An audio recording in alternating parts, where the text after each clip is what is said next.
It was another silent night, inside a tiny cracked room where the ceiling leaked and dreams barely fit. Rowan sat under the faint glow of a desk lamp. While the world slept, he wrote.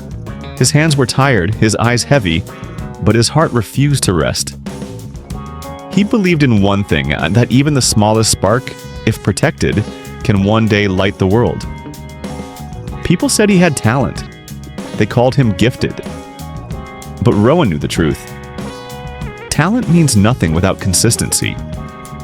Magic only stays alive if you keep breathing life into it. Days turned into weeks.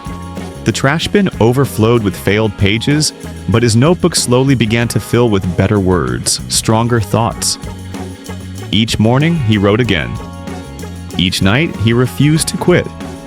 One day, he passed by a bookstore. Through the glass, he saw the names of great writers and whispered to himself, "One day, my name will be there too." And so he kept going, rain or shine, dawn or midnight. The desk was his battlefield. Ink stains became his scars. The notebook, his only friend. Months later, he finally finished his story. Nervously, he sealed the pages and walked to a contest hall. When he handed over that envelope, it felt like giving a piece of his soul away. The night of the competition came. A huge auditorium, bright lights, anxious hearts. He watched others stumble on stage, his heart beat loud in his ears until he heard his name. Rowan. He stood. He walked slowly toward the light, and for a moment, every sleepless night flashed before his eyes.